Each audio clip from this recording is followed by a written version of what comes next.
여러분 이제 그 배상 문제 있잖아요. 우리 징용 배상 문제에 대해서 하나 생각을 해야 되겠습니다. 여러분 뭐냐면요. 우리나라 제철소, 포항제철이죠. 포항제철 만들 때 이제 박태준 회장님이 일본 사람들의 협조를 얻어서 그거를 해냈다. 이건 여러분 세상에 알려져 있죠. 근데 그 얘기를 자세히 들여다보니까요, 있잖아요. 그 당시 대사, 일본 대사, 가나야마 대사가 큰 역할을 했더라고요.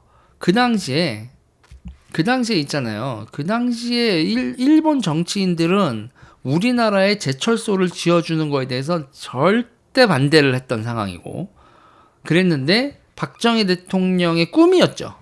그리고 가나야마 대사는 그래, 한일 관계를 복원하고 두 나라의 평화를 위해서 이거는 꼭 해야 되는 일이다라고 가나야마 대사가 생각을 하셨다고 합니다. 이 가나야마 대사님은요, 여러분, 현재 대한민국에 묻혀 계십니다.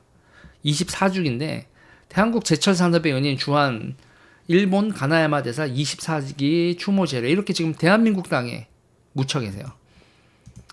그러니까 나는 양국의 평화와 공존을 위해서 대한민국에 묻히고 싶다. 그래서 이제 이분이요 이렇게 돼 있고 그 제철 산업 그 관계자들이나 이런 분들은 이거를 기억을 하고 계십니다.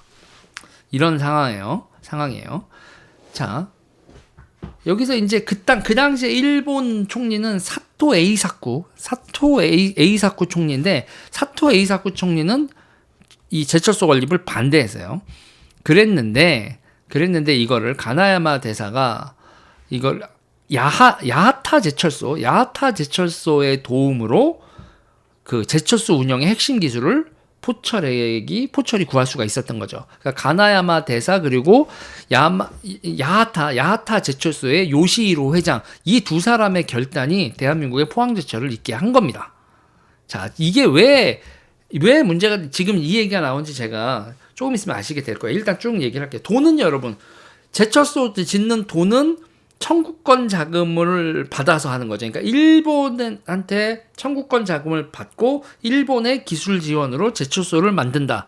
이거예요. 박정희의 제철소를 향한 꿈과 한국과의 관계 정상화를 꿈꾼 가나야마 대사 그리고 요시히로 회장의 큰 뜻이죠. 그러니까 진짜 사나이들의 얘기예요. 그러니까 포항제철이 대한민국 발전의 원동력이었던 걸 우린 부정할 수는 없잖아. 그리고 포항제철이 한일 관계 복원의 상징과도 같은 존재인 거 맞죠? 그런데 여러분 야하타 제철소는 계속 경쟁력을 잃어갔다고 합니다. 경쟁력을 잃어가서 지금도 야하타 제철소가 있는데 지금은 신일철 죽음의 일부예요. 합병이 돼서 신일철 죽음의 일부가 되었다는 얘기예요. 인수합병을 걸쳐서 신일본 제철의 지금 현재 이름이 신일철 죽음이잖아요. 거기에 일부분이 됐다는 겁니다. 야하타 제철소가.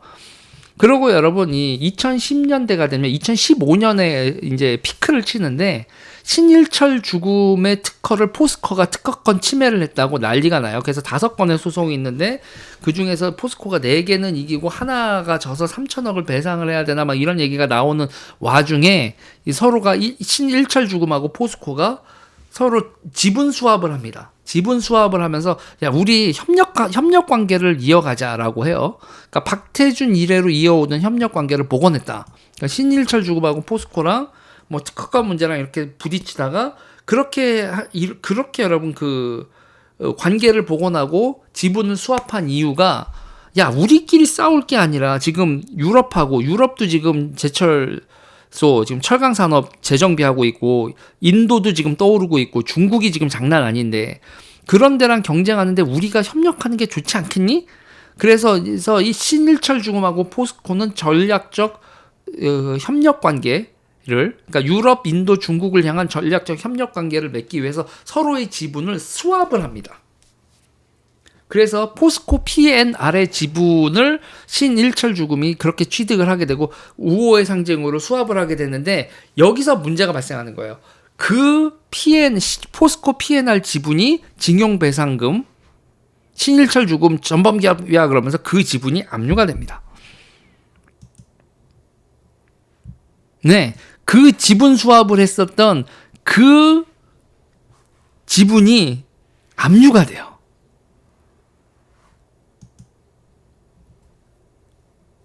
이렇게 되면 이것 때문에, 그러니까 이거를 만약에요, 이 지분을 우리가 경매로 매각을 해서 징용 배상금을 주게 되면요, 우리하고 포스코랑 신일철 죽으면 왼수되는 겁니다.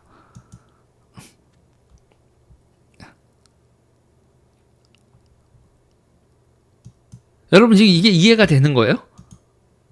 네.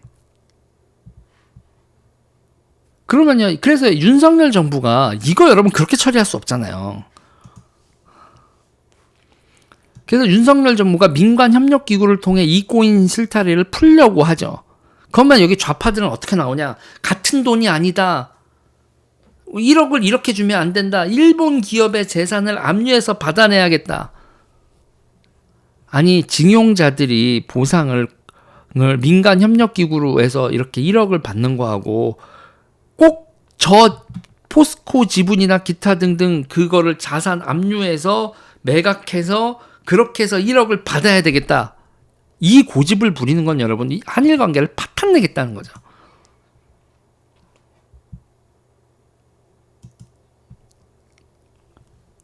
그리고 전범 기업을 심판해야겠다. 여러분 지금요, 신일철 죽음하고 포스코의 관계라는 건, 이 제철소의 관계라는 건 여러분 일본의 입장에서 생각해 보세요. 우리가 너희 제철소를 만들어줬어.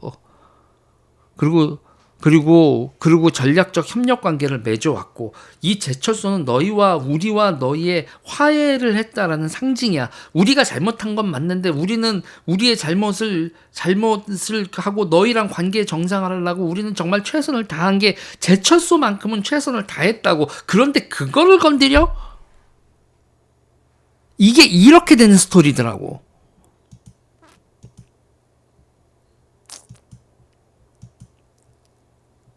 이게 이렇게 되던 거더란 얘기죠, 여러분.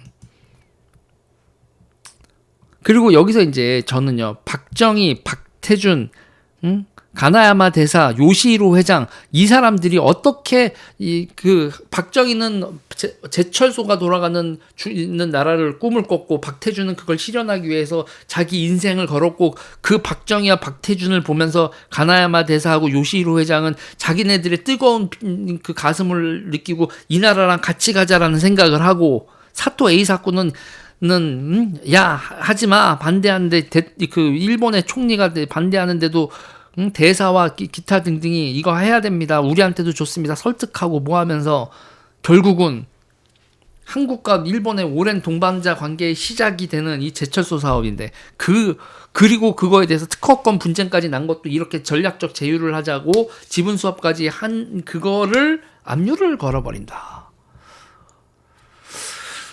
저는 이런 생각이 들더라고요. 제가 계속 요새 그 포항제철이 지어지는 과정에 대해서 좀 공부를 하면서 느끼는 건데, 진짜 여러분, 일과 우리나라의 그 산업화 과정에서의 그 얘기들이요, 진짜 눈물 없이 볼 수 없는 얘기들이 너무 많아. 그러니까 포항제철의 탄생 과정은요, 눈물겨운 이야기입니다. 그리고 진짜 영웅담이고.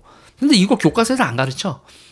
교과서에도 안 가르치고 교양으로도 잘 안 나오고, 그리고 이런 공중파나 이런 데서도 뭐 민족사관 뭐 이런 거는 죽어나 나오지, 그 우리나라의 산업 일꾼들의 그 경제 성장을 하기 위해서 기적과 같은 일들, 그런 거 가르치나요? 요새 그런 얘기 안 나와. 영웅시대 이런 거 절대. 대학에서 가르치는 현대사 시간에서도 여러분, 뭐 해방 이후에 뭐 전국 이런 거나 배우지, 포항제철의 탄생 과정, 우리나라의 산업화 과정 이런 거 가르치나? 그런 거 교양을 하고 생각도 안 하지. 드라마로도, 옛날엔 드라마 소재기도 했는데 요새는 드라마 소재도 안 쓰잖아요. 소설로도 안 나와. 다 잊혀진 얘기야. 일단 저부터도 계속 읽고 좀 답사도 좀 하고 여러분들한테 콘텐츠들도 계속 만들고 하겠습니다. 그러니까 역사전쟁이에요. 역사전쟁. 그러니까 이 얘기가 지금 윤석열 정부가 그걸 민간단체를 만들어서 해결을 하면 얘네들이 얼마나 역사선동으로 나오겠어요. 그리고 여러분 지금 한미일 이 아시아 태평양 아시아 태평양이 아니죠. 인도 태평양 전략에 지금 한미일 동맹이 하나의 축으로 움직이려고 할 때 그거를 방해하려고 얘네들이 얼마나 역사 선동을 하겠냐고요. 이 징용 선동을 가지고. 이거 여러분 곧 있을 역사 정치의 핵심 또 전선이 될 얘기를 여러분 그 전선을 뚫고 나갈 사전 지식 하나를 여러분들에게 전달을 했습니다. 가나야마 대사 정말 고마운 분이더라고요. 여러분 철강이 없었으면 어떻게 된다? 건설도 없죠. 아니 철근하고 H빔은 좀 시간이 걸리긴 하는 거지만 철강이 없이 여러분 어떻게 건설업이 가능하고 철강이 없이 어떻게 자동차 산업이 가능합니까? 기계 산업이 가능하고 우리나라 모든 것의 시작이죠. 자, 이거 되게 감동적인 얘기고 그런데 일본과의 협력적인 관계를 통해서 얻어낸 거고 박태준이라는 사람 다시 한번 평가돼야 돼. 뭐 지금도 높은 평가를 받고 있지만 다시 한번 그 이상의 의미로 평가를 받아야 될 사람이고 그렇다는 얘기죠. 이거 여러분 역사 전쟁이고 그리고 이 정권을 무너뜨리기 위해서 이 새끼들은 친일파 뭐 이런 거로 그렇게 프레임으로 걸고 나올 텐데 이런 거 여러분들이 계속 전파를 해주시기 바랍니다. 가나야마 대사 알아? 뭐 이러면서 여러분 이 얘기 여기까지 할게요.